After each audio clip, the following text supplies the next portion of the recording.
चलो अब देखो यहाँ पर एक्सरसाइज 2.3 का क्वेश्चन नंबर 4 का पहला बता रही हूँ। ऐसे सवाल मैंने फिर से आपको बताया कि आपने पहले भी करे हैं, आपको ध्यान है नहीं है, लेकिन फिर भी एक बार समझ लो, ठीक है। मयंक अगर इधर उधर टेढ़ा मेढ़ा हुआ तो पीटूंगी। अगर जिस दिन मैं पढ़ाती हूँ उतने टाइम नजर सिर्फ मेरे पे होनी चाहिए। अगर इधर उधर मुड़े ना तो टांग तोड़ूंगी, समझ गए। देखो यहाँ पर सबसे पहला रूल क्या होता है, ये जो बहुपद लिखा हुआ है, ठीक है, बहुपद और समीकरण में क्या अंतर होता है, क्या बताया था मैंने, बताओ, बताया था मैंने, बहुपद और समीकरण में कुछ अंतर होता है। बस छोटी छोटी बातें ध्यान ही नहीं देते हो।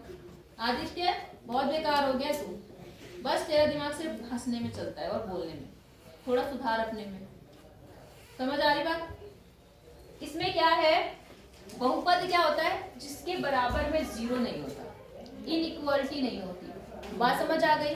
मतलब यहाँ अगर बराबर में आपको जीरो दिख गया, या छोटा है जीरो से या बड़ा है जीरो से दिख गया, ठीक है, तो उसको हम क्या बोलते हैं, मतलब जिसमें बराबर का चिन्ह आ गया, ये सोच लो तुम्हारे लेवल तक, जिसमें बराबर आ गया, कुछ बराबर में आ गया, चाहे जीरो आ गया चाहे कुछ भी आ गया, वो एक समीकरण है। वो क्या है, समीकरण। लेकिन जिसमें बराबर नहीं लगा है वो क्या है, बहुपद। वो क्या है, बहुपद। समझ आ गया। अब इस बहुपद के हमें गुणनखंड करने हैं। क्या करने हैं, गुणनखंड। गुणनखंड का मतलब मैंने आपको बता रखा, गुणनखंड का क्या मतलब होता है, बता रखा। क्या होता है गुणनखंड का मतलब, टुकड़े करना। टुकड़े मतलब x की वो वैल्यू निकालना जो इस समीकरण को संतुष्ट करे, ठीक है, या इसके गुणनखंड करना मतलब इसके टुकड़े करना। तो मैंने आपको एक और चीज जानने से पहले बताया था कि यहाँ पर कितने गुणनखंड होंगे इसके, इस बहुपद के कितने गुणनखंड बनेंगे, 2। क्यों, क्योंकि बताओ तेज से बोलो, 2x है नहीं, क्योंकि x की घात कितनी है, 2 है। x की घात कितनी है, 2। इसीलिए कितने गुणनखंड बनेंगे, 2। समझ आया। 2 घात का बहुपद है तो 2 गुणनखंड, 3 घात का बहुपद होगा तो 3। मैंने कहा भी ये छोटी छोटी चीजें याद रखो, कभी एक नंबर में पूछ लेगा तो क्या करोगे, तुम्हें यही नहीं बता पाओगे तो क्या फायदा होगा। इतनी बात समझ आई या नहीं आई। अब क्या करना होता है, जो x स्क्वायर के साथ होगा वो ले लो, ठीक है। पहले इनकी घात को घटते क्रम में देखो ये है कि नहीं है, अगर नहीं है तो उसे कर लेना। जैसे यहाँ पर x स्क्वायर है, फिर x है, फिर बिना x का है। गलती से अगर ये x स्क्वायर यहाँ पे होता तो हम पहले इस वाले पद को आगे लाते और इस वाले पद को कहाँ ले जाते, समझ गए। अब हमारा सब कुछ बना बनाया तो हमने क्या काम करना है, x स्क्वायर वाले पद को ले लो, x स्क्वायर का गुणांक ले लो। कितना है x स्क्वायर का गुणांक, 12। और यहाँ पर जो बिना x के है उसको ले लो, वो कितना है, 1। इन दोनों को क्या कर लो, आपस में गुणा, क्या कर लो, गुणा करो। तो 12 को 1 से गुणा करो, कितना आएगा, 12। अब आप क्या काम करोगे, उस 12 के आपको अभाज्य गुणनखंड करने, क्या करने हैं, तो सबसे पहले से किससे काटूंगी मैं, 2 से काटा। 2 का पारा 12 में कितनी बार जाएगा, 6 बार। फिर किससे काटूंगी, 2 से, कितना आएगा, फिर कितना, फिर कितना आएगा, ये तो सबको आता होगा, ठीक है। अब हम केवल इस चिन्ह को देखें, ये चिन्ह कितना है, प्लस करके हमें ये नंबर चाहिए।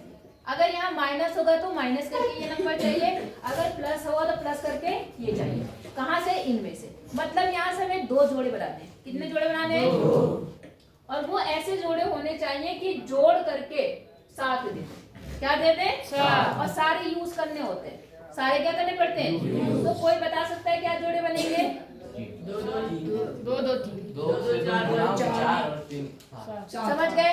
अगर आप इसको यहाँ पर जोड़ दो तो 2 दूनी 4 और यहाँ पर 4, कितना बन गया, 4। अगर किसी ने इसको ले लिया पहले, 3 दूनी 5, 3 दूनी 5, 6 और यहाँ पर कितना, 2, तो यहाँ पर कितना आएगा, 8। तो जोड़े तो कई बनेंगे, जोड़े क्या होंगे, कभी इसको लेके बनाओगे, कभी इसको लेके, कभी इसको लेके, लेकिन हमें कौन सा वाला चूज करना है, जो इस चिन्ह के अनुसार ये दे दे। प्लस है तो प्लस करने पर ये दे दे, माइनस है तो माइनस करने पर ये दे दे। यहाँ तक समझ आया। तो हमारे जो जोड़े बने वो कौन से बने, 4 और 3। इतनी बात समझ आई। अब बस इसी के, हाँ जी, उन तीनों को जोड़ के भी तो 7 आ रहा है। तो नहीं, हमें जोड़ना नहीं है, हमें जोड़ना तो है, प्लस का चिन्ह तो है। तो तीनों को क्यों जोड़ेंगे, हमें कितने जोड़े बनाने हैं उनमें से, 2। हमें तीनों लेने ही नहीं है, मतलब तीनों लेने तो सब है, लेकिन जोड़े कैसे बनने चाहिए, 2 ओके, दो को जो उनमें से उन सारे नंबर को, दो यहाँ तीन ही है, तीन गुणनखंड आए, हो सकता है 5 भी आ जाए, हो सकता है 7 आ जाए, लेकिन उन सबको कंबाइन करके कितने जोड़े बनाने? दो। और उसके आधार पे देखना है कि जोड़ना है कि घटाना है, यहाँ के अनुसार। अगर यहाँ प्लस चिन्ह है तो जोड़ने पर 7 लाना है, अगर यहाँ माइनस चिन्ह होता है तो हमें घटाने पर क्या लाना पड़ता है। इतनी बात समझ आई? वहाँ क्या रहा, जोड़ के जोड़ने से कोई फर्क नहीं, जोड़ना नहीं हमें, वैसे हमें ग्रुप बना के जोड़ना है या ग्रुप बना के घटाना है। समझ गए कि नहीं समझे? अच्छा, अब देखो क्या होगा। तो आपने कहा पहले हम इसको ऐसे ही लिखेंगे, यहाँ तो कोई दिक्कत माइनस। अब हमारे जो टुकड़े करेंगे हम किसके करेंगे? जो x के साथ है ना। तो ये 7 कैसे बना? 4 तो हम इसको लिख रहे हैं 4x प्लस 3, और इसमें ब्रैकेट जरूर यूज करना। यहाँ मैंने ब्रैकेट था ना, माइनस चिन्ह भी, और अगर माइनस चिन्ह ना भी हो तो ब्रैकेट लगा देना, ब्रैकेट की आदत डालो। इतनी बात समझ आ गई? अब आप ब्रैकेट खोलो, ठीक है। तो देखो ये तो ऐसे ही रहेगा आपका, और इस ब्रैकेट के पहले कौन सा चिन्ह है? माइनस है, तो अंदर के चिन्ह क्या होंगे? तो बदल दो। यहाँ कौन सा चिन्ह है? प्लस, तो क्या हो जाएगा? यहाँ पर माइनस हो जाएगा। ये अभी थोड़ी हो पा रहा है, इनको हो रहे हैं क्या? अरे खोद देंगे, यहाँ से पत्थर आए शायद वहाँ से, हम कभी गिरे ना, ये बहुत डर रहे हैं यहाँ पर। यहाँ मत बैठा बच्चों, कहाँ बिठाए? प्रिंसिपल सर आए तभी तो। इतना हो गया। अब यहाँ कौन सा चिन्ह है? प्लस, तो यहाँ पर भी कितना हो गया? माइनस। कोई दिक्कत? और जो है इसके बाहर वो ऐसे लिख लो। बताओ यहाँ तक सबको समझ आया? कुछ नहीं करा है, जो जहाँ था वैसे ही लिख दिया, बस चिन्ह का ध्यान रखा। अगर यहाँ प्लस होता तो अंदर वाले चिन्ह नहीं बदलते, वो ऐसे ही आ जाते, और यहाँ अगर माइनस है तो अंदर के चिन्ह बदलते, इसलिए ये ऐसे आ जाते। यहाँ तक समझ आ गया होगा? अब आपको पहले 2 लेने हैं और बाद के 2 लेने हैं, इन्हीं में कॉमन लेना है। समझ आई बात? कोई दिक्कत नहीं? अब कॉमन लेना अगर आपको आता है तो अच्छी बात है, नहीं आता तो मैंने आपको पहले भी रूल बता रखे हैं। क्या करना है? पहले इसके गुणनखंड कर लो। तो 12 के गुणनखंड क्या बनेंगे? 2 गुणा 2 गुणा 3 गुणा x गुणा, ये मैं इसलिए कर रही हूँ ताकि अगर अभी तक आप ये चीज नहीं सीख पाए तो सीख जाओ। बाद में जब आपको समझ आएगा तो आप डायरेक्ट कॉमन लेंगे। बात समझ आ गई? मैंने इस सबको अलग अलग कर दिया। 12 कैसे बनेगा? जब हम 2 को 2 से गुणा करेंगे 3 से, देखो 12 के कर रखे ना मैंने गुणनखंड, तो वही आ गया। x कितनी बार है? तो वो 2 बार लिख दिया। समझ गए? माइनस 4, 4 कैसे बनेगा? 2 गुणा 2 और गुणा x। Very good.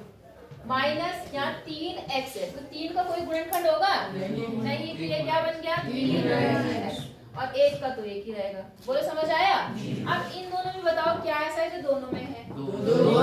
1 2, और कुछ है? x है, 1 और 2 भी तो है।